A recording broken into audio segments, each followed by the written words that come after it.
Right. तो last class में हमने ये सारी चीजें कर ली, और यार आपको जान के खुशी होगी, जो हमने लास्ट क्लास में करा था चैप्टर में, इस पूरे चैप्टर में दो ही जगह से क्वेश्चन सबसे ज्यादा आते हैं। एक वो सब जो हमने लास्ट क्लास में करा, और एक वो सब जो हम सैटरडे को करने वाले थे स्लैश हैं। ठीक है, बिकॉज जो सैटरडे को हम करने वाले थे वो सारी वो चीजें हैं जो हमारे सीबीएसई ने अभी अभी हटा दी। ठीक है, बट अभी मैं हम क्लास के एंड में डिसाइड करेंगे कि हमको वो करना है या नहीं करना, बिकॉज आप में से कुछ बच्चों के स्कूल्स के अंदर वो कह रहे हैं कि आने वाले टेस्ट में वो क्वेश्चंस देंगे। राइट, तो वो हम क्लास के एंड में डिसाइड कर लेंगे। आज की जो हमारी क्लास है उसमें से हो सकता है कुछ चीजें ऐसी हो जो आपने टेंथ वगैरह में पढ़ी होंगी, बट वो आपको अच्छे से याद नहीं होगी। तो वो क्या है? तो यार देखो, जब भी हम इकोनॉमी की बात करते हैं ना, तो हमारी जो इकोनॉमी है वो कई तरह से चलती है। ठीक है, मतलब हर देश की इकोनॉमी को चलने का एक अलग तरीका होता है। कभी कभी जब हमारा कॉन्स्टिट्यूशन बना था, हमारा जब कॉन्स्टिट्यूशन बना था वो एक्टिव हुआ था 49 के आसपास। ठीक है, तो अब जब हमारा कॉन्स्टिट्यूशन बना, हमारे पास दो ऑप्शन थे। हमारे पास दो ऑप्शंस क्या थे, कि या तो हम अपनी इकोनॉमी पूरी की पूरी दे दें प्राइवेट सेक्टर वालों को। हम अपनी पूरी की पूरी इकोनॉमी किसको दे दें? प्राइवेट सेक्टर वालों के हाथ में। दूसरा तरीका था, हम पूरी इकोनॉमी को संभालने की जिम्मेदारी किसको दे दें? गवर्नमेंट को, या फिर कह लो गवर्नमेंट सेक्टर को। ठीक है, अब भाई दोनों ही चीजों के अपने फायदे और अपने नुकसान थे। प्राइवेट सेक्टर को सारी पावर देने का मतलब क्या था? अच्छा ये बताओ कि जो हमारा प्राइवेट सेक्टर, हाँ चलो सबसे पहले प्राइवेट सेक्टर को सारी पावर देने का क्या मतलब था? उसका ये मतलब था कि भाई हमारे जितने भी फैक्टर्स ऑफ प्रोडक्शन है, all the factors of production are owned, managed and controlled by the private sector. क्या फैक्टर्स ऑफ प्रोडक्शन होते हैं हमारे चार main, Utkarsh? Land, labour, capital और एंटरप्रेन्योर। एंटरप्रेन्योर। मतलब भाई हमने, हमारे पास एक ऑप्शन क्या था कि हमारे देश का जो भी फैक्टर ऑफ प्रोडक्शन है, लैंड, लेबर, कैपिटल, एंटरप्रेन्योर, वो हम सारी चीजें का ओन कर, मतलब सबका मालिकाना हक, सब चीजें मैनेज करने का राइट, उनको कंट्रोल करने की पावर हम किसको दे दें? प्राइवेट सेक्टर को दे दें। अब भाई अगर हम प्राइवेट सेक्टर को सारी चीजें दे देंगे, उससे कौन सी चीज है जो बहुत बेहतर हो जाएगी? वो होगा प्रॉफिट मैक्सिमाइजेशन। कह सकते हैं हम ये बात? उससे क्या चीज बेटर हो जाएगी? Profit maximisation. बट जब प्रॉफिट के बारे में हर कोई सोचेगा, तो क्या चीज इग्नोर हो जाएगी? अगर हर कोई प्रॉफिट के बारे में सोचेगा तो क्या इग्नोर हो जाएगा? Welfare of general. एग्जैक्टली, जब हर कोई प्रॉफिट के बारे में सोचेगा तो क्या इग्नोर हो जाएगा? वेलफेयर इग्नोर हो जाएगा। ठीक है, अब एक बात बताओ, प्राइवेट सेक्टर में चाहे कितने ही लोग अमीर अमीर सर हो ये जाएं, कैसे कि प्रॉफिट अगर मैक्सिमाइजेशन होगा तो वेलफेयर कैसे इग्नोर होगा? नहीं, अगर वो ऐसा नहीं कि प्रॉफिट होगा तो सोशल वेलफेयर इग्नोर होगा, अगर सिर्फ प्रॉफिट के बारे में ही हर कोई सोचेगा, क्योंकि देश कौन चला रहा है? प्राइवेट सेक्टर चला रहा है। तो प्राइवेट सेक्टर सिर्फ और सिर्फ किसके बारे में सोचेगा? प्रॉफिट मैक्सिमाइजेशन के बारे में, क्योंकि उनके पास तो कोई वही नहीं है ना, कह लो कि कोई ऑब्लिगेशन ही नहीं है ना लोगों के बारे में सोचने के लिए। वो क्यों सोचेंगे लोगों के बारे में? तो अल्टीमेटली जो गरीब है, जो बेसहारा इंसान है, जो पुअर है, उसके जो राइट्स है वो क्या हो जाएंगे? इग्नोर हो जाएंगे। राइट? ठीक है। हाँ, अब आ जाते हैं, अगर हम सारी की सारी पावर दे देते गवर्नमेंट सेक्टर को, सारी की सारी पावर गवर्नमेंट सेक्टर को देने का मतलब क्या था? All factors of production, all, एक मिनट रुकना,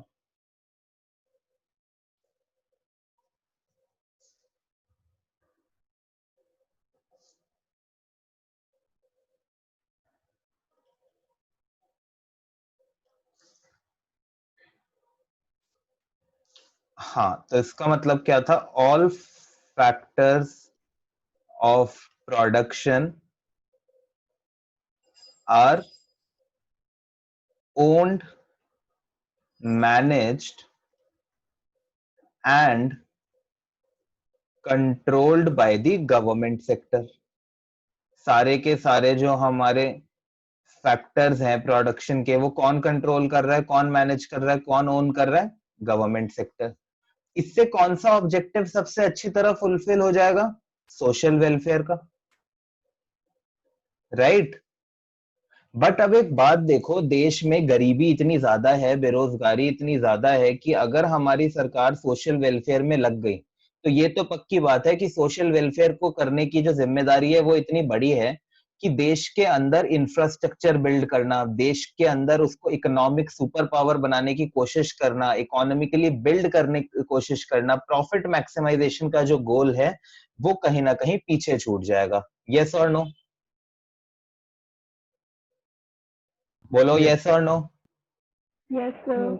उत्कर्ष यस तो बोलता है, जवाब तो देता है, कई बार वो माइक ऑन करना ही भूल जाता है। तो ठीक है, आप देखा समझ वीडियो। जाया करो फिर। हाँ वही मैं कह रहा हूँ, देखो वीडियो ऑन करने का ही फायदा है। तो हाँ ठीक है, अब एक ये बात थी, अब ऐसी इकोनॉमी जहां पर सारी की सारी चीजें गवर्नमेंट सेक्टर ओन कर रहा है, गवर्नमेंट ओन कर रही है, तो गवर्नमेंट जो भी डिसीजंस लेती है वो किसको ध्यान में रखते हुए लेती है? All the decisions are taken by considering the interest of the general public. जैसा कि हमको अर्पिता ने भी अभी थोड़ी देर पहले ये टर्म यूज करी थी कि जनरल पब्लिक का क्या हित है, उस हित को ध्यान में रखते हुए ही गवर्नमेंट सेक्टर कोई भी डिसीजन लेगा। ओके, जनहित में, जो भी जनहित में होगा, राइट। और प्राइवेट सेक्टर जो दूसरी तरफ है, वो कोई भी डिसीजन जो लेगा वो क्या ध्यान में रख के लेगा? वो लेगा market forces of demand and supply,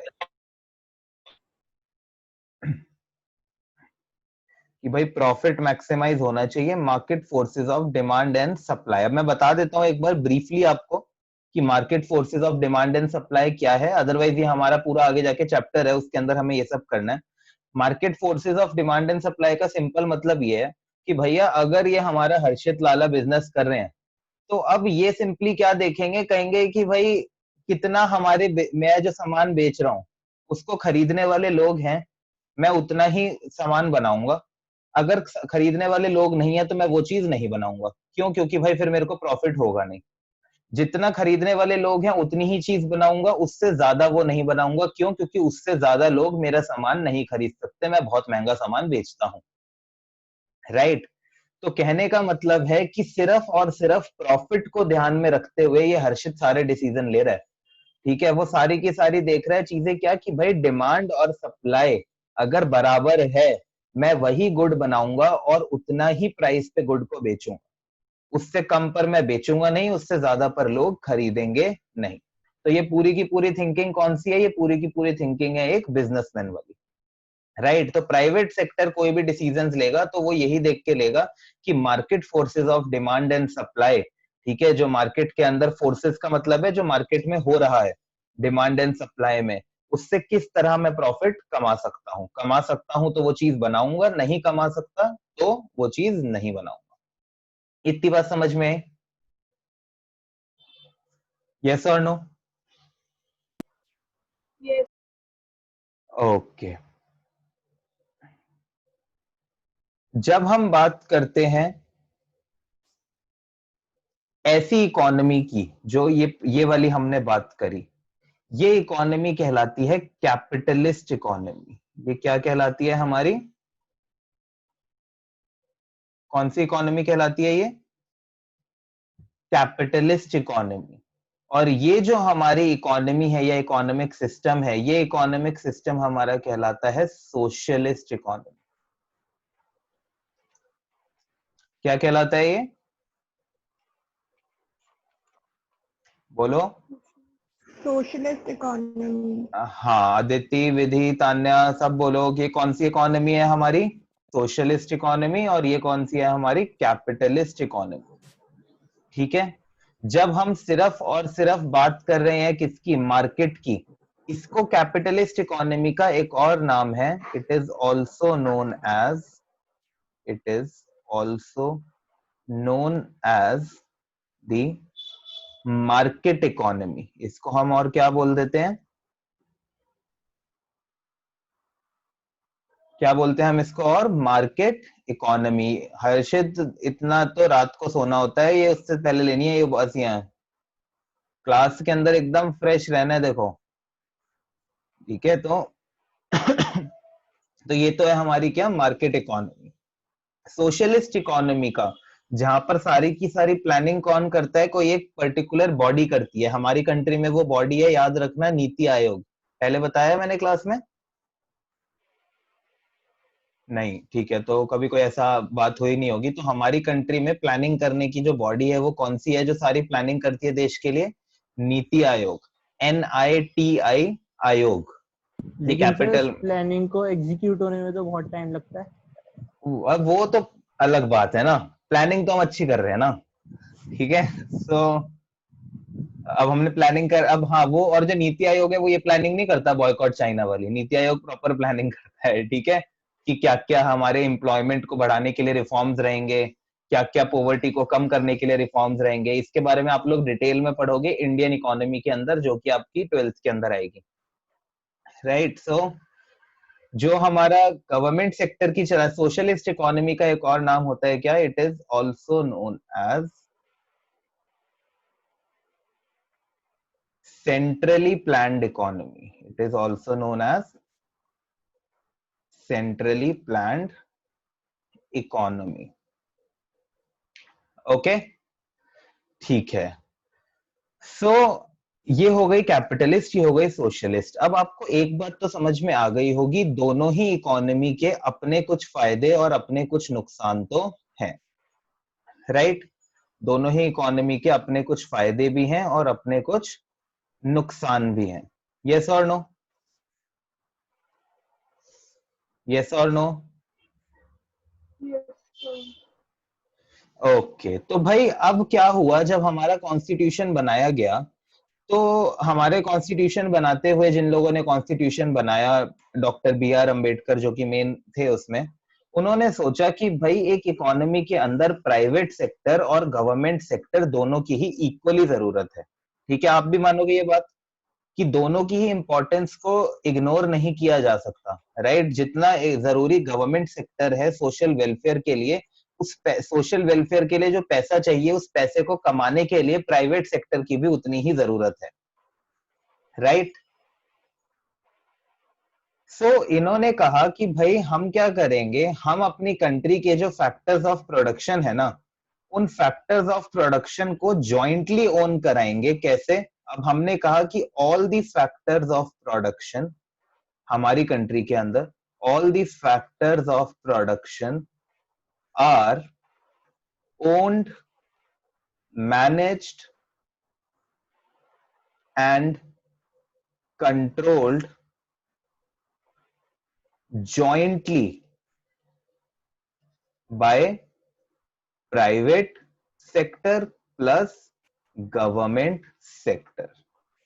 इतनी बात समझ में आई अच्छे से कि हमारी कंट्री के अंदर हमने क्या कहा कि जो भी फैक्टर्स ऑफ प्रोडक्शन है उनको हम जॉइंटली प्राइवेट सेक्टर और गवर्नमेंट सेक्टर को मैनेज करने देंगे, कंट्रोल करने देंगे और ओन करने देंगे। उत्कर्ष, अदिति, तुषाली, विधि, दीक्षा, हर्षित, अर्पिता, तान्या, अच्छे से समझ में आ रही है ये बात? Yes, sir.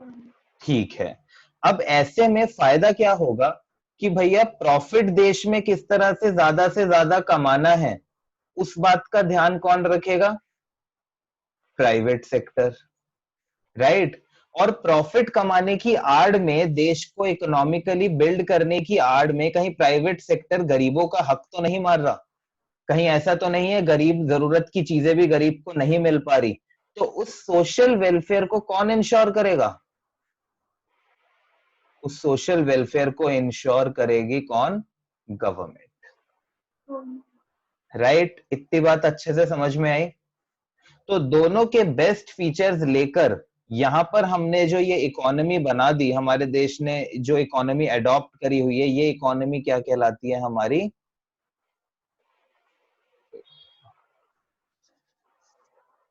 हाँ, ये इकोनॉमी हमारी क्या कहलाती है? Mixed economy. ये क्या कहलाती है हमारी? Mixed economy. इसको हम एक और चीज से जानते हैं, हम क्या कहते हैं? It is also known as dual economic system, इसको हम और क्या बोलते हैं? Dual economic system. इतनी बात सबको अच्छे से समझ में आई? यस और नो? Yes sir. Yes, ठीक है, sir. राइट। तो इसी के साथ ये जो टॉपिक हमने अभी करा, इस टॉपिक का नाम क्या है? Types of economy. इस टॉपिक का नाम क्या है? Types of economy. Notes okay, बना यहां पर से हमने इसका भी फीचर ले लिए और इसके भी फीचर ले लिए, और दोनों को मिला के ये हमने जो बनाया, ये क्या कहलाया हमारा? Dual conjugation. हाँ, सो ये हमारा कहलाया क्या? Types of economy. सो अब हाँ, तो हमने ये अच्छे से समझ में आई ये चीज। तो देखो, ये जो है बड़ा ही आसान है, और कई बार इसके अंदर से क्वेश्चन बन के आ जाता है, एक एक नंबर का क्वेश्चन आ जाता है। कई बार पूछ लेते हैं कि भाई बताओ व्हाट इज कैपिटलिस्ट इकोनॉमी। तो हमें अब पता है कई बार क्या होता है, ये प्रॉब्लम मुझे लगता है हर्षित के साथ आ सकती है, जो कि मैंने खासकर ऑब्जर्व करा है स्टार्टिंग में भी उसके टेस्ट में। बाकियों में भी है, बट नाम मेरे को हर्षित का याद आ रहा है कि चीजें हमें पता होती हैं, ठीक है, बट उसको पेपर पे लिख के समझाना कैसे है वो हमको उतने अच्छे से नहीं आता। ठीक है, सो अब ऐसे में यही होता है। अब हमें पता है कैपिटलिस्ट इकोनॉमी क्या है, जहां सब कुछ प्राइवेट सेक्टर कर रहा है। अब पेपर में ये थोड़ी ना लिख के आओगे। अब बच्चे क्या करते हैं, फिर अर्पिता जैसे बच्चे आते हैं, वो एक नंबर के क्वेश्चन में 5 लाइन का एक बड़ा सा लंबा चौड़ा आंसर लिख देंगे। क्यों अर्पिता?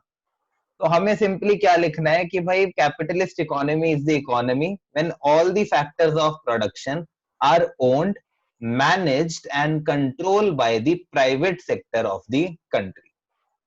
ठीक है, अच्छे से समझ आई ये चीज?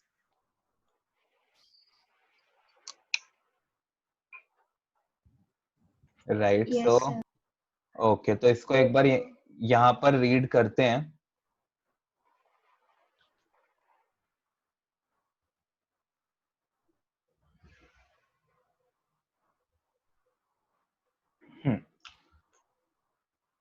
एक मिनट आओ, सबसे पहले एक ये कंपैरिजन चार्ट देखते हैं। ये कंपैरिजन चार्ट अच्छा है काफी।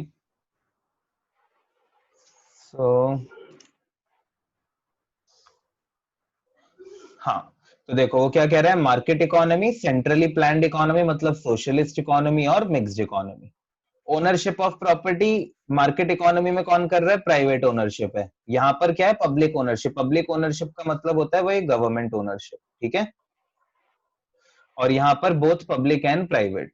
किसी भी चीज का प्राइस मार्केट इकोनॉमी में कैसे रखा जाता है? Bye market forces of demand and supply.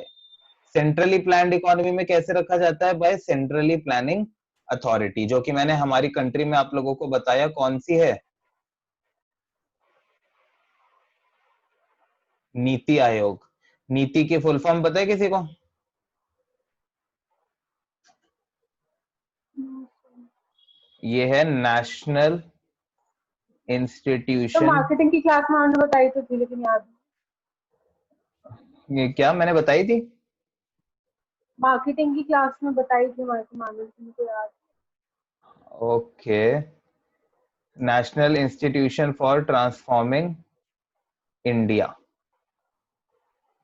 Okay, marketing की क्लास। अच्छा, बिजनेस स्टडीज में। ओके, नहीं, सो मेरे पास मार्केटिंग की सब्जेक्ट है। अरे तो मार्केटिंग मार्केटिंग सब्जेक्ट है? अरे वाह, ठीक है। सो ये एक तो इतने सारे सब्जेक्ट्स नए नए निकाल दिए हैं। तो मार्केटिंग का सब्जेक्ट बहुत बढ़िया होगा तुम्हारा। कुछ पूछना हो सर उसके अंदर बीएससी भी में मेरे ना, से? ट्वेल्थ में बीएससी में पूरा चैप्टर है मार्केटिंग का, और वो मेरी फ्रेंड ने बताया था बहुत बोरिंग है वो, बहुत 40 अरे पेज कोई बोरिंग लंबा नहीं है, चैप्टर है। मार्केटिंग का चैप्टर बहुत इंटरेस्टिंग बीएससी तो चैप्टर है सबसे यार। ज्यादा बोरिंग है। सर मेरे को 2 साल पूरा पढ़ना है मार्केटिंग का, अरे भाई तो कुछ बोरिंग नहीं है उसमें। तो कोई ऑप्शन ही नहीं है हमारे पास। हाँ, लग रहा है सर, रिजल्ट आने वाला है तो मल्टीपल सब्जेक्ट अच्छा, का। तो अभी हम हाँ। किस पे थे? मिक्स्ड इकोनॉमी पे। जो होता है हमारे प्राइस डिटर्मिनेशन होता है सेंट्रली प्लानिंग अथॉरिटी और डिमांड एंड सप्लाई मिलकर करते हैं। यहाँ पर प्रॉफिट मोटिव है, यहाँ सोशल वेलफेयर का मोटिव है, और मिक्स्ड इकोनॉमी के अंदर दोनों मोटिव है। राइट, एक प्राइवेट टेस्ट सेक्टर। कौन सा संडे को? टेस्ट यही जो हम कर रहे हैं, जो आपका टेस्ट के अंदर पिछली क्लास और आज की क्लास में जो कर लेंगे वो आएगा। क्योंकि जो हमें सैटरडे को अभी डिसाइड ही नहीं कर पा रहे हमें करना क्या है अभी। तो एक बार वो डिसाइड कर लेते हैं, but in any case Saturday को अगर मैंने वो प्रोडक्शन पॉसिबिलिटी फ्रंटियर कराया भी तो भी वो टेस्ट में नहीं दूंगा मैं, राइट? तो सर जो मतलब ये अभी 2 क्लास में थोड़ा बहुत वैसे उसका टेस्ट होगा। एग्जैक्टली, ठीक है। सो ठीक है सर फिर तो। हाँ, ये तो बिल्कुल थियर, तो याद हो गया। बट अच्छे से पढ़ना है, क्योंकि टेस्ट में सरप्राइज थोड़ा बहुत मिल ही जाता है तुम लोगों को। आपके नोट से ही आएगा ना, नोट से बाहर का तो नहीं आएगा। आता तो हमेशा नोट से ही है, देखो। हाँ ठीक है। सो उसके बाद रोल ऑफ गवर्नमेंट, यहाँ पर कोई रोल नहीं है, यहाँ पे पूरा रोल गवर्नमेंट का ही है। और मिक्स्ड इकोनॉमी में पब्लिक सेक्टर का ज्यादा रोल होता है एंड प्राइवेट सेक्टर का लिमिटेड रोल होता है, जैसा कि हमारी इकोनॉमी के अंदर। बाकी चीजें मतलब ठीक है, नॉर्मल सी है ये। तो ये कंपैरिजन चार्ट है, ये अच्छा था, मैंने इसलिए इसके अंदर डाल दिया था, राइट? हाँ हर्षित बोलो। सर मैं कह रहा था जो कैपिटलिस्ट इकोनॉमी, सोशलिस्ट इकोनॉमी और मिक्स्ड इकोनॉमी की जो डिफाइन है एक बार वो बता दो। हाँ वो मैं बता रहा हूँ, रुको, मैं एक मिनट ऊपर अभी ये रीड भी कराना है ना। सर जो आपने अभी समझाने के लिए हमें डेफिनेशंस वगैरह लिखे हम वही लिखेंगे तो हमें मार्क्स मिल जाएंगे? डेफिनेशन वो लिख सकते हो, उसके नीचे जो लिखा था वो मैंने बहुत शॉर्ट में लिखा हुआ था, वो नहीं लिखना। डेफिनेशन यहाँ पर भी वही लिखी हुई है, ठीक है?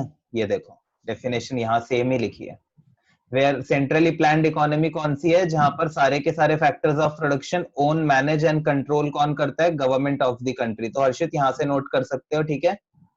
मार्केट इकोनॉमी कौन सी होती है? जहां पर सारे के सारे फैक्टर ऑफ प्रोडक्शन कौन ओन करता है, मैनेज और कंट्रोल करता है? Private sector, right? सारे major economic decision centrally planned economy में गवर्नमेंट लेती है और यहाँ पर प्राइवेट सेक्टर लेता है। सेंट्रली प्लान का ऑब्जेक्टिव सोशल वेलफेयर होता है और यहाँ पर ऑब्जेक्टिव प्रॉफिट मैक्सिमाइजेशन होता है।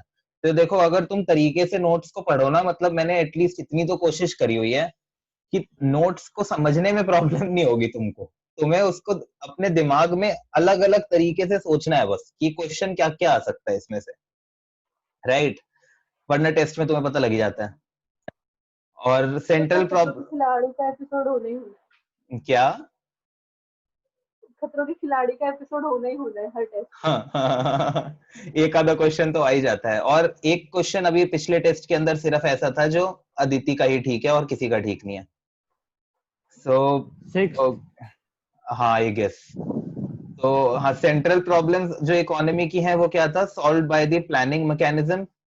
और यहाँ पर जो सारी की सारी प्रॉब्लम सॉल्व होती हैं बाय प्राइस मैकेनिज्म। इस चैप्टर में याद रखना गाइस, एक एक मार्क्स के जो क्वेश्चन है ना वो बहुत सारे बन सकते हैं। For example, what is social problem? Sorry, central problem. What is economic problem? What is economizing of resources? What is centrally planned economy? What is market economy?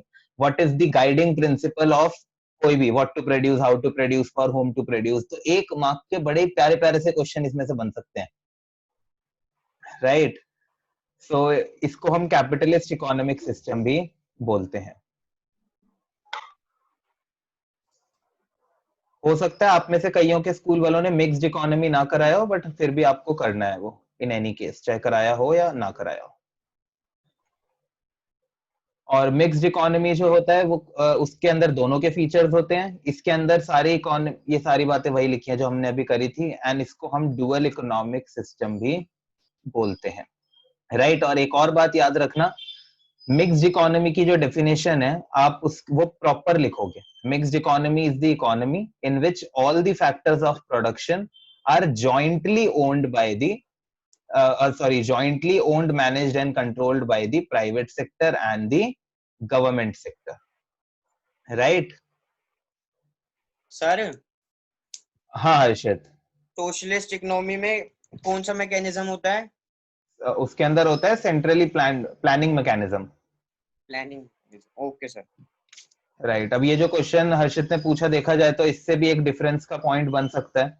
Mechanism basis हो जाएगा क्या यहाँ पे मैकेनिज्म का? यहाँ पर क्या हो जाएगा हमारा? Profit mechanism, planning mechanism. But नहीं, मिक्स्ड इकोनॉमी ना कोई एक पर्टिकुलर मैकेनिज्म नहीं होता, तो इसलिए उस पॉइंट को इग्नोर ही करो। ठीक है, तो ये तो हमने बात करी किसकी? टाइप्स ऑफ इकोनॉमी की, राइट? ओके, ये अर्पिता की वीडियो फिर से ऑफ हो गई है।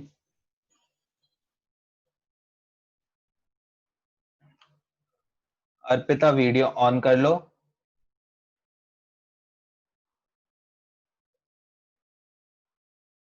अर्पिता कहीं चले तो नहीं गए हो आप क्लास को लॉग इन करके?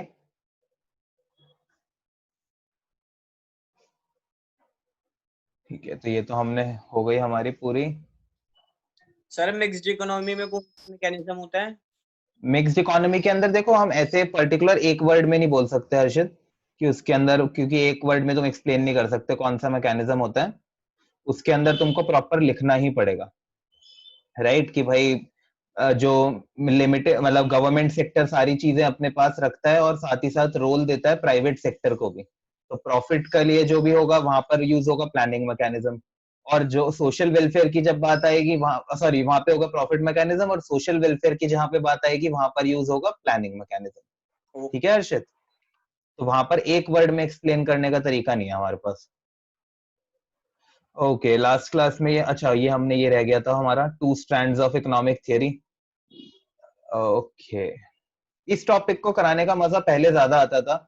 अर्पिता आ गई है तो हर्षित और विधि गायब हो गए हैं। हाँ सर 1 मिनट कर रही हूँ अभी।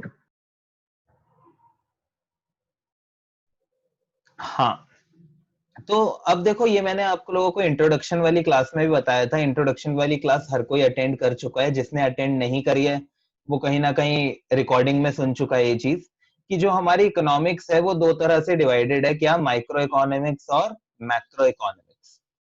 ठीक है? इकोनॉमिक्स क्या होता है वो बता के अब मैं और इरिटेट नहीं करूंगा। ठीक है, पिछली 2 क्लासेस में हमने काफी बात कर ली, what is economics, what is economics. तो अभी हमको पता है कि इकोनॉमिक्स दो तरह की होती है, क्या? Micro and macro. Vidhi and Harshit जल्दी से वीडियो ऑन कर लो। ओके, अब जब हम बात करते हैं माइक्रो इकोनॉमिक्स की, तो देखो, जो माइक्रो वर्ड है या फिर मैक्रो वर्ड है, ये दोनों ही कौन से वर्ड है? ग्रीक वर्ड है। कौन से वर्ड है ये दोनों? Greek word. माइक्रो का मतलब होता है क्या? माइक्रो का मतलब होता है स्मॉल, और मैक्रो वर्ड आया है मैक्रोस से, राइट? और उसका मतलब होता है क्या? लार्ज। तो जब हम इकोनॉमी के अंदर इकोनॉमिक्स की स्टडी हम करते हैं इंडिविजुअल लोगों के लिए या फिर छोटी छोटी मार्केट्स के लिए, किसके लिए? इंडिविजुअल लोगों के लिए या फिर छोटी छोटी मार्केट्स के लिए, तो वो हमारी क्या कहलाती है? Micro economics. क्या कहलाती है वो हमारी? Micro economics. राइट, वो हमारी कहलाती है माइक्रो इकोनॉमिक्स। और जब हम बात करते हैं पूरी इकोनॉमी को एक यूनिट मान लेते हैं, when we talk about economy as a whole, तो वो हमारी क्या कहलाती है? Macroeconomics. ठीक है? पहली क्लास में भी ये सारी बातें मैंने आपसे ब्रीफली डिस्कस करी थी, और आई गेस बोला भी होगा कि बाद में डिटेल में पढ़ेंगे।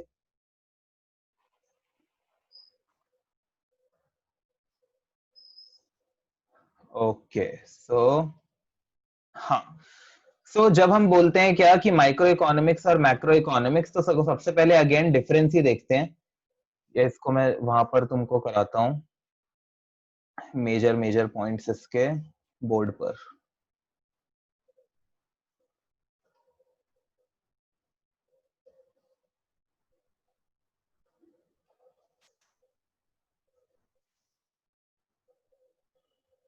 हम्म, यहाँ पे हमारा टॉपिक है क्या? Two strands of economic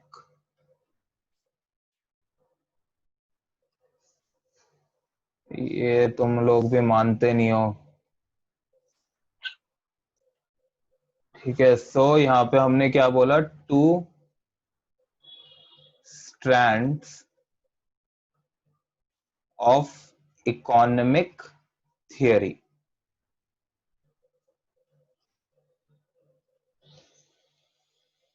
right, हमने बोला कि भाई इकोनॉमिक थ्योरी को हम किस किस तरह पढ़ सकते हैं। तो हमें पता है कि इकोनॉमिक थ्योरी को हम दो तरीके से पढ़ सकते हैं। एक आ जाता है हमारा क्या? Micro economics. और दूसरा हमारा कौन सा आ जाता है? मैक्रो। Macro economics.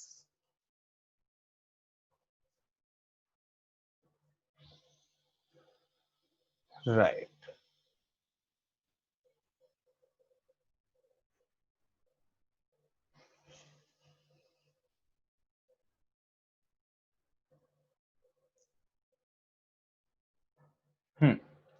अब जब हम माइक्रो इकोनॉमिक्स की बात करते हैं तो हम बात करते हैं किसकी, इंडिविजुअल यूनिट्स की। हम किसकी बात करते हैं, individual economic units. We talk about individual economic units, right.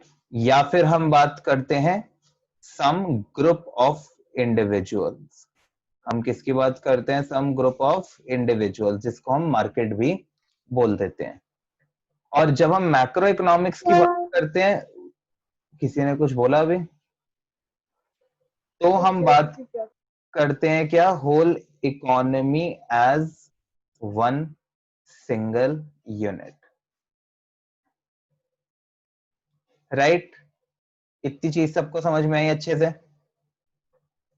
Okay जब हम माइक्रो इकोनॉमिक्स की बात, देखो इसमें कुछ समझने वाला तो वैसे खास है भी नहीं, ठीक है। तो इतनी चीज समझ में आई, क्या मतलब है कि जो मैं बोल रहा हूँ वो चीज पता लग रही है, ठीक है। देखा जाए तो आज की जो ये दोनों टॉपिक्स है ना, इसके अंदर कुछ एज सच समझाने वाला नहीं है। इट्स जस्ट ये बताना है कि किस तरह आपको चीजों को ऑर्गेनाइज तरीके से लिखना है, ओके। और जब हम माइक्रो इकोनॉमिक्स की बात करते हैं तो जो हमारे मेन टूल्स होते हैं, तो हमारे मेन टूल्स यहाँ पर क्या होते हैं, इंडिविजुअल डिमांड, मार्केट डिमांड, ये हम पढ़ चुके हैं। इंडिविजुअल सप्लाई और मार्केट सप्लाई, राइट। तो हमारे मेन टूल्स ये सारे के सारे होते हैं। और जब हम बात करते हैं मैक्रो इकोनॉमिक्स की, तो मैक्रो इकोनॉमिक्स के अंदर जो हमारे मेन टूल्स होते हैं वो क्या होते हैं, aggregate demand and aggregate supply. Aggregate का मतलब क्या होता है, मैंने पिछली क्लास में भी बताया था, टोटल, ठीक है, एज अ होल, राइट। देखो एक तो हो गए इंडिविजुअल्स, ठीक है भाई, मान लो मैं हूं, आप उत्कर्ष हो, अदिति है, दीक्षा, ये सब क्या है, इंडिविजुअल्स हैं, राइट। हम सब मिलाकर अलग अलग छोटी छोटी मार्केट्स बना देते हैं, लेट्स से कि भाई एक एक्स मार्केट, वाई मार्केट, और वो सारी मार्केट्स जो देश में है उन सबको ऐड कर दिया तो हमारे पास जो बन जाता है वो बनता है क्या, एग्रीगेट डिमांड या फिर एग्रीगेट सप्लाई। इतनी बात सबको समझ में आई अच्छे से? अर्पिता, विधि, तान्या, दीक्षा, अदिति, उत्कर्ष, तुशाली, यस सर। ठीक है, ओके। जब हम माइक्रो इकोनॉमिक्स की बात करते हैं तो माइक्रो इकोनॉमिक्स में हम मेजरली दो इक्विलिब्रियम्स के बारे में पढ़ते हैं। वो क्या है, कंज्यूमर इक्विलिब्रियम, जो कि हम पढ़ चुके हैं कार्डिनल यूटिलिटी में अभी, और दूसरा हम पढ़ते हैं किसके बारे में, प्रोड्यूसर्स इक्विलिब्रियम। दूसरा हम किसके बारे में पढ़ते हैं, प्रोड्यूसर्स इक्विलिब्रियम, राइट। और जब हम मैक्रो इकोनॉमिक्स पढ़ेंगे अपनी क्लास 12th के अंदर, वहां पर जो हम पढ़ेंगे वो क्या होगा, फुल एम्प्लॉयमेंट इक्विलिब्रियम। हम किसके बारे में पढ़ेंगे, full employment equilibrium. Full employment equilibrium का यार मैं आपको सिंपल टर्म्स में अभी मतलब बता देता हूँ। Full employment equilibrium, full employment equilibrium का मतलब होता है वो लेवल ऑफ इनकम, ये लिख सकते हो, full employment equilibrium level of income, right. वो लेवल ऑफ इनकम कि हमारे देश में कितनी इनकम कमाई जाए कि हमारी कंट्री में हर वो इंसान जो नौकरी करने के लायक है और नौकरी करना चाहता है उसको नौकरी मिल जाए, ठीक है। फुल एम्प्लॉयमेंट इक्विलिब्रियम का मतलब हमारे देश की मैक्रो इकोनॉमिक्स का सबसे मेन मुद्दा क्या होता है कि हमारे देश में वो लेवल ऑफ इनकम हो कि हर वो इंसान जो नौकरी करना चाहता है, मतलब the person who is willing to work and has the ability to do work, उसको काम मिले और वो बेरोजगार घर पर ना बैठा हो। ओके इतनी चीज समझ में आई अच्छे से? एकदम अच्छे से? Yes sir. ओके जब हम बात करते हैं किसकी, माइक्रो इकोनॉमिक्स की। 1 मिनट कैमरा ऑफ कर रहा हूँ। ओके माइक्रो इकोनॉमिक्स के अंदर अब मेरे को, अब आप लोग आंसर दोगे। मैंने दो प्रॉब्लम्स बताई, इकोनॉमिक प्रॉब्लम और कौन सी प्रॉब्लम बताई, central problem, right. Aditi answer देगी। सो सॉरी, हाँ। सो अब जब हमने बात करी इकोनॉमिक प्रॉब्लम की। तो अदिति, क्या इकोनॉमिक प्रॉब्लम कभी भी सॉल्व हो सकती हैं? हाँ अदिति? नहीं सर। नहीं। कौन सी प्रॉब्लम सॉल्व मतलब थोड़ी कम हो सकती है? Central problem, right? तो सेंट्रल प्रॉब्लम कौन सी प्रॉब्लम होती है, बताओ अदिति एक लाइन में। What is the central problem? Problem of allocation of resources. Exactly. तो क्या मैं बोल सकता हूं कि जो माइक्रो इकोनॉमिक्स है, माइक्रो इकोनॉमिक्स की जो किस प्रॉब्लम के साथ डील करता है? इट डील्स विद द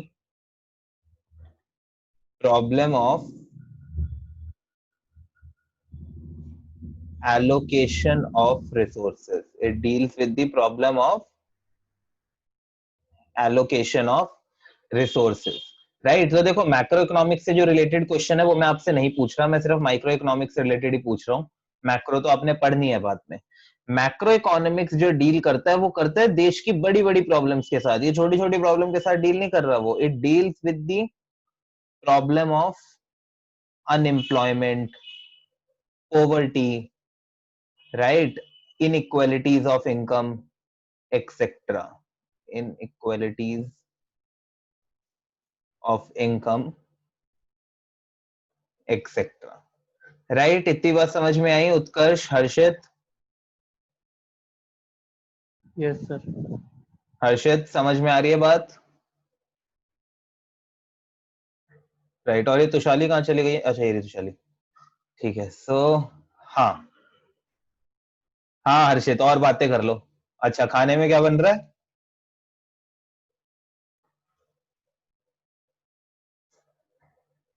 ये मान ही नहीं रहा यार बंदा, हद हो गई एक तो। ठीक है। सो ये मैं कल ही एक क्लास ले रहा था, उसके अंदर एक्चुअली मेरे साथ हुआ था। मैं वहां क्वेश्चन पूछ रहा हूँ और वो दो बच्चों की क्लास चल रही थी, बीएसटी की क्लास चल रही थी। उसके अंदर वो जो था वो एक अपना आराम से बातें करने लग गया और मैं बोल रहा हूँ क्या क्या बातें कर रहे? कह रहे मम्मी खाना पूछने आ गई थी। हाँ, हमें तो भूख ही नहीं लगती ना, इनको मम्मी खाना पूछ रही है। मैं यहाँ सारे ताले लगा के बैठता हूँ कि कोई डिस्टर्ब ना कर दे। So okay. हर्षित, कुछ गलत काम तो नहीं करते? हाँ तुम्हारी क्लास लेना अगर गुनाह है तो मैं गुनहगार हूँ, तो ठीक है। तो ओके। तो ये तो हमने बात करी किसकी? माइक्रो इकोनॉमिक्स और मैक्रो इकोनॉमिक्स के डिफरेंस की। अभी मतलब और भी पॉइंट्स करेंगे इसके अंदर। ये इतने पॉइंट्स आपको समझ में आए अच्छे से, राइट? तो आओ पहले एक बार इतने पॉइंट्स को रीड कर लेते हैं। सर एक बार इक्विलिब्रियम वाला फिर से समझा दो। हाँ अर्पिता, तो इक्विलिब्रियम के अंदर हमने बोला सिंपली कि भाई माइक्रो इकोनॉमिक्स के अंदर हम क्या सीखते हैं? हम सीखते हैं कंज्यूमर इक्विलिब्रियम और प्रोड्यूसर इक्विलिब्रियम। कंज्यूमर इक्विलिब्रियम क्या होता है आप पढ़ चुके हो, एंड प्रोड्यूसर इक्विलिब्रियम क्या होता है वो हम आगे पढ़ेंगे। बट बहुत सिंपल टर्म्स में बोलूं तो प्रोड्यूसर इक्विलिब्रियम इज वो पॉइंट जहां पर प्रोड्यूसर मैक्सिमम प्रॉफिट अर्न कर लेता है with no desire to change, आप उसको राइट? क्या अर्पिता? मतलब जैसे कंज्यूमर का हो गया उसको फुल सेटिस्फैक्शन मिल रही है, प्रोड्यूसर का हो हो गया उसको फुल प्रॉफिट मिल रहा है, राइट? तो माइक्रो इकोनॉमिक्स के अंदर हम कंज्यूमर और प्रोड्यूसर इक्विलिब्रियम के बारे में पढ़ते हैं। वहीं दूसरी तरफ हम मैक्रो इकोनॉमिक्स के अंदर क्या पढ़ते हैं? हम पढ़ते हैं इक्विलिब्रियम लेवल ऑफ इनकम। अब full employment equilibrium level of income कौन सा होता है? वो होता है जहां पर हमारी कंट्री में एग्रीगेट डिमांड और एग्रीगेट सप्लाई इक्वल होती है। अभी इसको समझना थोड़ा सा मुश्किल होगा, बट ट्रस्ट मी, जब हमारी 11th क्लास के हम लास्ट चैप्टर तक आएंगे तब आपको पता लगेगा कि इक्विलिब्रियम अटेन होता है मार्केट डिमांड और मार्केट सप्लाई के मिलने से। और तब मैं आपको बेहतर तरीके से एक्सप्लेन कर पाऊंगा कि मैक्रो इकोनॉमिक्स के अंदर इक्विलिब्रियम कब होता है? जब एग्रीगेट डिमांड और एग्रीगेट सप्लाई इक्वल होती है। मतलब देश में कुल मिलाकर जितना लोग खरीदना की क्षमता रखते हैं, ठीक है, दूसरी तरफ उतने ही लोग उस सामान को बनाने की भी कैपेसिटी रखते हैं। तो ये होता है हमारा मैक्रो इकोनॉमिक्स में इक्विलिब्रियम लेवल ऑफ इनकम। और मैक्रो इकोनॉमिक्स में हम पढ़ते हैं full employment equilibrium level of income. मतलब वो लेवल ऑफ इनकम, ऐसा हमारी कंट्री में कितनी इनकम कमाई जाए कि हर वो इंसान जिसको नौकरी की जरूरत है और नौकरी करने के लायक है उसको काम मिले, राइट? तो मैक्रो इकोनॉमिक्स में भी deal about equilibrium level of income, and micro economics में भी deal about consumer equilibrium, producer equilibrium या फिर मार्केट इक्विलिब्रियम। ओके अर्पिता, ये सारी चीजें देखो मैं आपको थोड़ी थोड़ी एक्सप्लेन इसलिए कर रहा हूँ मैक्रो इकोनॉमिक्स वाली, सो दैट ऐसा ना हो कि बिल्कुल ही रटने वाली चीज हो जाए, थोड़ा आपको आइडिया होना चाहिए कि भाई हम क्या बात कर रहे हैं। ऑल राइट, अच्छे से समझ में आ Yes, रहा है ये? ठीक है, उसके अलावा हमने टूल्स की बात करी, वो यहाँ पर वही लिख रहा है, let me get that highlighter. हाँ, ये हमने मीनिंग की बात करी, फिर हमने टूल्स की बात करी, फोकस की बात हमने कर ली, इक्विलिब्रियम की बात हमने करी, राइट। उसके बाद वो नीचे क्या बोल रहा है,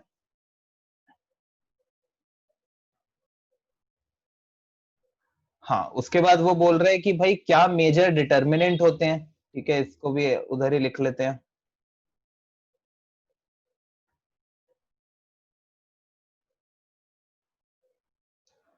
हाँ, जब हम बात करते हैं माइक्रो इकोनॉमिक्स की, तो माइक्रो इकोनॉमिक्स के अंदर सबसे मेन चीज क्या होती है जो हमें शुरू से लेकर एंड तक ध्यान में रखनी होती है, वो होता है price of the commodity.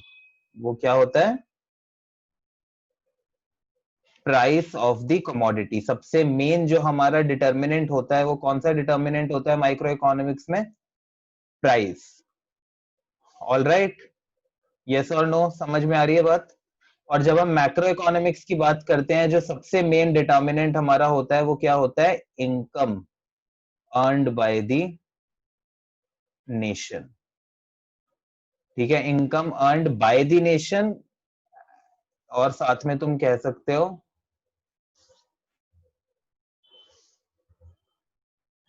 Income earned by the nation and in the nation. हमारे देश में और हमारे देश ने कितना कमाया, वो मैक्रो इकोनॉमिक्स के अंदर हमारा सबसे मेन मुद्दा होता है। ओके, जब हम माइक्रो इकोनॉमिक्स की बात करते हैं तो उसका किसी ने कुछ बोला अभी?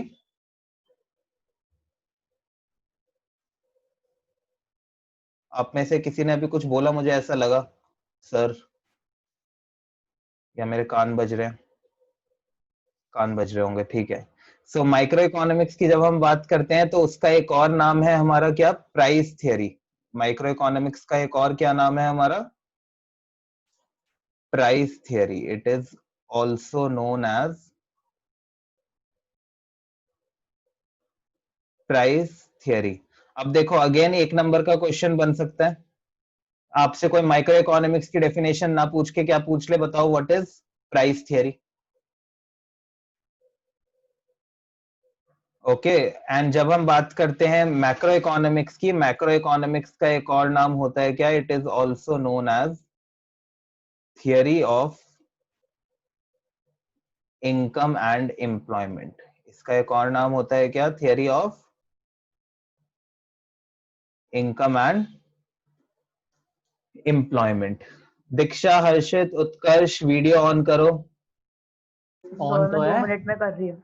नहीं ऑन है उत्कर्ष, मेरी। आप नहीं, उत्कर्ष आपका वीडियो ऑन नहीं है, उत्कर्ष गुप्ता दिख रहा है हमें लिखा हुआ। हैं? हाँ, रुको मैं लीव करके वापस आता हूँ। तो ओके, तो माइक्रो इकोनॉमिक्स और मैक्रो इकोनॉमिक्स का डिफरेंस समझ में आ गया? हर्षित आपको अच्छे से समझ में आया? अर्पिता आप समझ में आ गया सब? yes, sir. राइट, तो देखो यार, यहाँ पर देखा जाए तो मैक्रो इकोनॉमिक्स के अंदर सारी चीजें वो है जो मैं बोल रहा हूँ, आप पढ़ोगे पढ़ोगे पढ़ोगे, बट स्टिल थोड़ा सा रफ आइडिया होना चाहिए जिससे कि बिल्कुल रट्टा ना लगाना पड़े। माइक्रो इकोनॉमिक्स में बात कर रहे हैं इंडिविजुअल यूनिट्स की, मैक्रो इकोनॉमी में बात कर रहे हैं इकोनॉमी एज अ होल की। माइक्रो इकोनॉमिक्स में हम इंडिविजुअल और मार्केट डिमांड सप्लाई की बात कर रहे हैं, और मैक्रो इकोनॉमिक्स में हम एग्रीगेट डिमांड और सप्लाई की बात कर रहे हैं। यहाँ पर हम एलोकेशन ऑफ रिसोर्सेज की हमारी मेन प्रॉब्लम है, और वहां पर मैक्रो इकोनॉमिक्स में हमारी अनएम्प्लॉयमेंट, इनइक्वालिटीज ऑफ इनकम जैसी प्रॉब्लम्स होती हैं। मेजर डिटर्मिनेंट माइक्रो इकोनॉमिक्स में प्राइस है, जिसकी मदद से हम कंज्यूमर इक्विलिब्रियम और प्रोड्यूसर इक्विलिब्रियम निकालते हैं। और मैक्रो इकोनॉमिक्स में हमारा जो मेजर डिटर्मिनेंट है वो क्या होता है? हमारे देश की और देश में अर्न करी गई इनकम, जिसकी मदद से हम full employment equilibrium level of income निकालते हैं। माइक्रो इकोनॉमिक्स को प्राइस थियरी बोलते हैं और मैक्रो इकोनॉमिक्स को हम theory of income and employment भी बोलते हैं। हर्षित एंड उत्कर्ष, हर्षित आपकी वीडियो क्यों ऑफ है? सर सर क्यों ये रफ मेरा ना सर वो क्या बोलते हैं वाईफाई भी ऑफ हो रखा है, स्टार्ट होने में लगा रहा है टाइम, तो मैंने अब नेट दिखी? अच्छा तो 5 मिनट और वेट कर रहा हूँ कि अब शायद चल जाए, तो जैसे ही ओके, चलना ये वो दिख कर। रहा हूँ सर मैं? क्या? हाँ हाँ, आप दिख रहे हो अब। ठीक है। सो सर ये रफ डिप्रिसिएशन है या फिर हम लोग इसे लिख सकते हैं, मतलब क्या? ये रफ वो डिप्रिसिएशन है या फिर हम लोग टेस्ट वगैरह में फिर इसे यूज कर सकते हैं? ये आपके कौन सी, अभी तो मैंने यहाँ पर तो कोई डेफिनेशन लिखी ही नहीं। डेफिनेशन सर ये आपकी जो आवाज तो डिफरेंस लगा शायद हुआ है, क्लियर सी नहीं आ रही। अच्छा, डिफरेंस जो लिखा सर हुआ जो है। डिफरेंस, हाँ ओके, हाँ, ये डिफरेंस आपको यहाँ पर भी तो दिया हुआ है ना। रुको, तो ये मतलब ये रफ में है डिफरेंस हाँ, जो वहां पर जो लिखता हूँ देखो, वो आपको समझाने के लिए, वही सारी चीजें यहाँ पर प्रॉपर तरीके से लिखी हुई हैं, सुंदर तरीके से। ठीक है, ओके। सो ये था हमारा क्या, micro economics and macro economics का डिफरेंस। All right. सो अच्छा, हाँ ठीक है, एक और चीज करानी थी यार आज की क्लास में, थोड़ा सा और टाइम लूंगा मैं आपका। बिल्कुल छोटी सी चीज है ये। What is opportunity cost? पता है अपॉर्चुनिटी कॉस्ट क्या होता है? बताओ, क्या होता है अपॉर्चुनिटी कॉस्ट? नहीं पता। मैंने पिछली सर क्लास में अपॉर्चुनिटी कॉस्ट हम लास्ट में बताया था कि हम किसी भी कमोडिटी का जो प्राइस होता है, अगर हम दूसरी कमोडिटी लेने के लिए उसको सैक्रिफाइस करते हैं तो फिर उसको अपॉर्चुनिटी कॉस्ट। अरे मतलब देखो, सिंपल सी चीज है, आपके पास 10 रुपए हैं और, या फिर इसका एक सिंपल सा और एग्जांपल ले लेते हैं। क्या अब आपके पास भाई दो ऑप्शन है, आप अपनी इनकम से या तो एक चॉकलेट खरीद सकते हो, राइट, या फिर आप उससे आइसक्रीम खरीद सकते हो। अब आप इन दोनों में से कोई एक ही चीज खरीद सकते हो, आप इन दोनों में से कोई एक ही चीज खरीद सकते हो। आपने क्या खरीद लिया? चॉकलेट खरीद ली। तो आपने चॉकलेट खरीदने के लिए किस चीज का सैक्रिफाइस किया? आइसक्रीम का। आइसक्रीम का सैक्रिफाइस किया। तो आइसक्रीम जो था आपके लिए क्या था? नेक्स्ट बेस्ट ऑल्टरनेटिव था। वो आपके लिए क्या था? Next best best alternative, right. तो जो आपने नेक्स्ट बेस्ट ऑल्टरनेटिव से होने वाली सेटिस्फैक्शन लॉस्ट कर दी, वो कहलाती है हमारी क्या? Opportunity cost. Opportunity cost is the cost of next best alternative, right. कि भाई जो हमने नेक्स्ट बेस्ट चीज हमारे पास थी उसका हमने सैक्रिफाइस करा, वो क्या कहलाती है? हमारी अपॉर्चुनिटी कॉस्ट। अब आपको अगर इसको मैं और अच्छे से एक्सप्लेन करूं तो लेट से आपके पास ऑप्शन है, आप कहीं पे जॉब के लिए जा रहे हो, आपके पास 3 ऑप्शन है। एक आपको 10,000 रुपए पे कर रहा है जॉब के, एक आपको 12,000 पे कर रहा है। हर्षित आपका अभी तक ठीक नहीं हुआ वो? सर वाईफाई ऑन होने में टाइम लगता है ना। ये बात भी सही है। और एक आपको ऑप्शन दे रहा है क्या? 15,000, राइट। तो ये 3 ऑप्शन है आपके पास। आपने 15,000 वाली नौकरी ले ली, तो आपके लिए अब अपॉर्चुनिटी कॉस्ट क्या होगी? मेरे को बताओ। सर होगी नहीं। तो नहीं, हमने ऐसा नहीं होता। सर क्यों सर, जब मेरे को 12,000। 10,000 12,000। हाँ बिल्कुल सही उत्कर्ष, और दूसरा जिसने बोला था वो भी राइट। तो अब हर्षित देखो, मैंने अपॉर्चुनिटी कॉस्ट में कहीं पर भी क्या बोला? Next best alternative, best alternative. Next best alternative, next भी लगा लो सर। ठीक है। तो 15,000 की नौकरी मिल गई तुम्हें, तुम्हारे लिए नेक्स्ट बेस्ट ऑल्टरनेटिव क्या है? 12,000। तो तुमने 15,000 की नौकरी के लिए जो नेक्स्ट बेस्ट ऑल्टरनेटिव था जो छोड़ा, वो कितने का था? 12,000 का। तो अपॉर्चुनिटी कॉस्ट क्या हो गई? 12,000। तो ये इनकम वाला एग्जांपल मुझे सबसे सही लगता है, ये चॉकलेट आइसक्रीम से भी ज्यादा अच्छा, मतलब चॉकलेट और आइसक्रीम से भी ज्यादा अच्छा, क्योंकि इसके अंदर मैं नेक्स्ट बेस्ट को अच्छे से एक्सप्लेन कर पाता हूँ। ठीक है।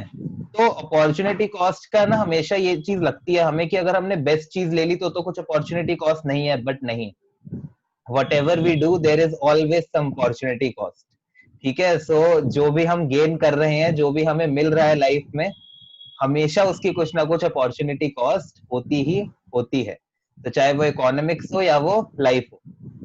जिस तरह मैंने टाइम वाला आपको बोला था एग्जांपल कि भाई अगर हम अपना टाइम यहाँ पर लगा रहे हैं तो पढ़ाई से अच्छी तो कोई चीज होती ही नहीं, पेरेंट्स तो ऐसे ही बोलते हैं, राइट। कभी कभी हम भी ये सोचते हैं कि पढ़ाई कर रहे हैं तो वो तो हम अपने टाइम को बेस्ट यूटिलाइज कर रहे हैं, बट नहीं। अगर तुम यहाँ पर पढ़ाई नहीं कर रहे होते तो तुम्हारे पास नेक्स्ट बेस्ट ऑप्शन क्या था? फॉर एग्जाम्पल अर्पिता के लिए वो था कि वो म्यूजिक की क्लास ले रही होती, राइट। सो वो नेक्स्ट बेस्ट ऑल्टरनेटिव जो अर्पिता के लिए है, right, that is the opportunity cost of attending this class, right? So opportunity cost is the cost of next best alternative, या फिर आप कह सकते हो it is the foregone satisfaction. Foregone satisfaction का मतलब वो satisfaction जो हमें नहीं मिल पा रही।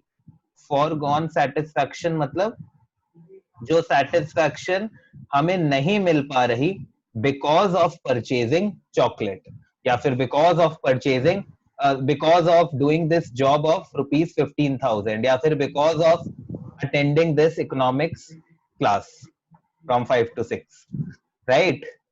So foregone satisfaction मतलब जो क्या 5 to 6 मतलब थोड़ी सी ज्यादा हो जाती है कभी कभी 6 से, बट तो ओके। तो ये है हमारी क्या opportunity cost. So opportunity cost के अंदर हमने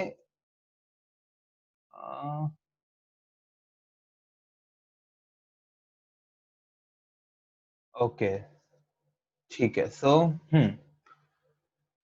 राइट, तो हमने कहा कि भाई whenever we make a choice we sacrifice what we might have gained by choosing the next best alternative। तुम कभी भी कोई डिसीजन लोगे तो तुम कुछ ना कुछ तो ऑल्टरनेटिव जो उसका होगा वो सैक्रिफाइस कर ही रहे होगे, ठीक है। तो हम कहते हैं it is the virtual cost. Virtual cost मतलब अलग से कोई इसके पैसे लग नहीं रहे, बट ये एक हुआ नुकसान है, राइट।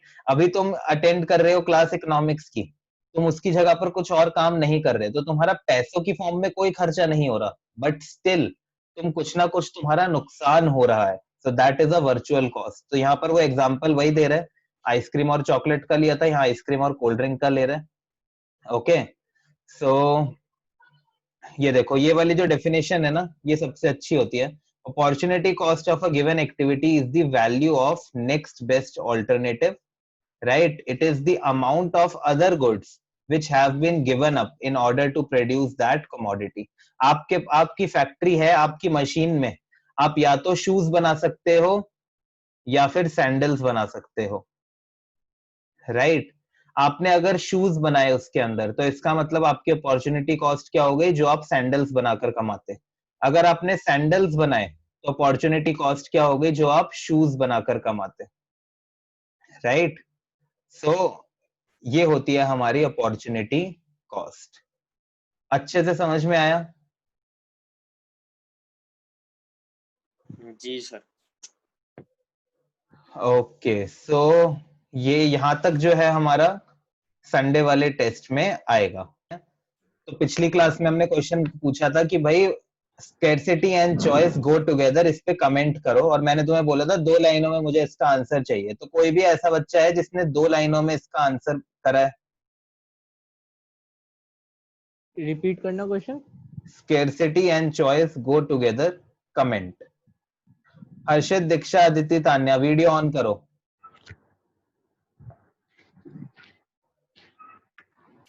सर अब तो पढ़ाई हो गई ना? हाँ, ये तो मजाक हो रहा है।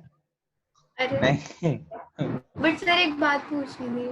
हाँ अदिति, जो आज आपने कराया है ना, ये सारा मैम ने कटवाया है, ये आएगा नहीं। ये क्या करते हैं स्कूल वाले तुम लोगों के? आज ही बोला हमारे मैम ने स्कूल कि में नहीं भी आएगा यही ये सीन है। सब। नहीं, ये टेस्ट में आएगा ये, ठीक है। तो अच्छा, पहले अभी मेरे को उसका आंसर बताओ। किसी ने 2 लाइनों में लिखा है scarcity and choice go together? Sir 3 लाइनों में आया है। हाँ बताओ, क्या है 3 लाइनों में? Scarcity of resources have alternative uses and it gives choices to the humans to use resources sir मेरा क्रोम खुला हुआ है साइड में और उसपे सेम ही लिखा हुआ है। which can get maximum same satisfaction. Sir same. Sir Chrome खुला हुआ है मेरा साइड में उसपे सेम ही लिखा हुआ है। ओहो, ये तो पकड़े गए।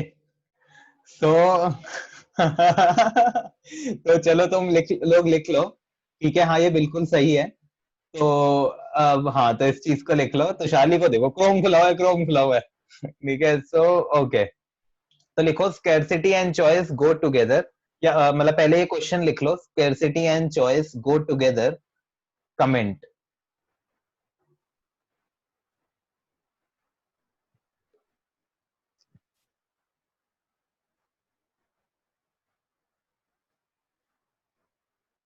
सो इसके अंदर लिखो as resources are limited,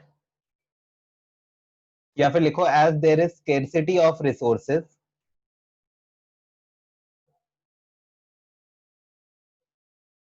having alternative uses,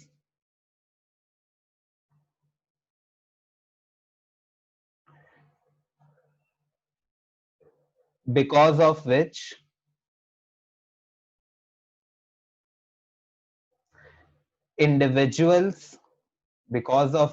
individuals has to make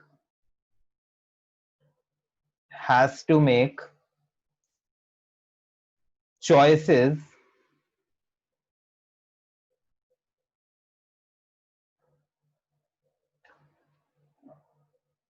in order to maximize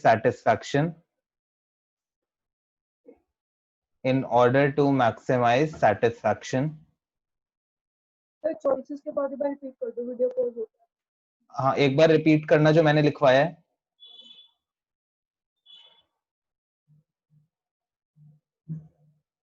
जो मैंने लिखवाया है एक बार वो रिपीट करो।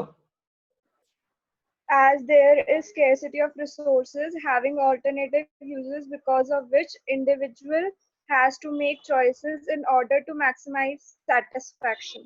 In order to maximize satisfaction, full stop. Thus, video बहुत वीडियो पॉज। अभी एक मिनट मेरे को कंप्लीट करने दो, मैं फिर बोलता हूँ। Thus, scarcity and choice go together. Thus, scarcity and choice go together. और एक काम करना, जो स्टार्टिंग में as लिखा है उस as को कट कर देना और सीधा scarcity से स्टार्ट करना।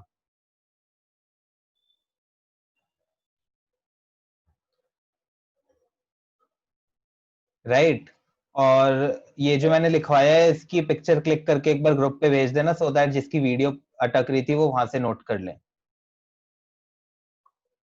ऑल राइट, सो बाकी रिकॉर्डिंग तो आप लोगों को एप्लीकेशन में मिली जाती है। और आप लोगों से देखो मैं रिक्वेस्ट कर रहा हूँ, फिर बाद में मैं कुछ ना कुछ ऐसा कर दूंगा जिससे कंपलसरी सा लगने लग जाएगा। वो आप लोगों का एप्लीकेशन पे प्रोफाइल फॉर्म है, ठीक है, न्यूटन वाली एप्लीकेशन पे आपका प्रोफाइल फॉर्म है, उस प्रोफाइल फॉर्म को जाके पूरा फिल कर दो। प्रोफाइल ठीक है, फॉर्म को कहाँ पे? और उसमें जाके आपके पास ऑप्शन आएगा कंप्लीट योर प्रोफाइल का। Sir Right? मेरे पे तो नहीं मेरे एक बार पे भी नहीं जाके आ रहा। चेक करना हर्षित, आएगा। एक बार आप स्क्रीनशॉट लेके भेज देना जहाँ पे आएगा। वो नहीं, वो तुम्हारे में ही आएगा ना, मेरे वाला तो टीचर वाला खुलता है ना। तो जैसे एडिट प्रोफाइल पे गया हूँ मैं। सर, मैं तो डेली खोलता हूँ सर, मेरे में तो आता नहीं आ रहा। चलो मैं देख के बताता नहीं हूँ तुम लोगों को, ठीक है, मेरे अगर में मैं बताता हूँ उसके बाद फिर उसको फिल जरूर कर देना। ओके, सर पेरेंट्स ठीक है। इंफॉर्मेशन देना कंपलसरी है क्या? हाँ वो देना है, उसका कुछ ऐसा यूज अलग से नहीं है, वो तो वैसे भी पता ही है, तुम्हारे पेरेंट्स के नंबर जितने पता होने थे, ठीक है। वो एक और और सर टेस्ट वाला ग्रुप जो है ना उसके अंदर मेरा वाला नंबर ऐड कर दो, क्योंकि मेरे को मम्मी टेस्ट के टाइम पे ना फोन नहीं देती, जिससे कि मम्मी फोन चला रही होती है। ओके ठीक है, ओके, सो चलो bye bye, take care, bye. Okay, thank you sir. Bye.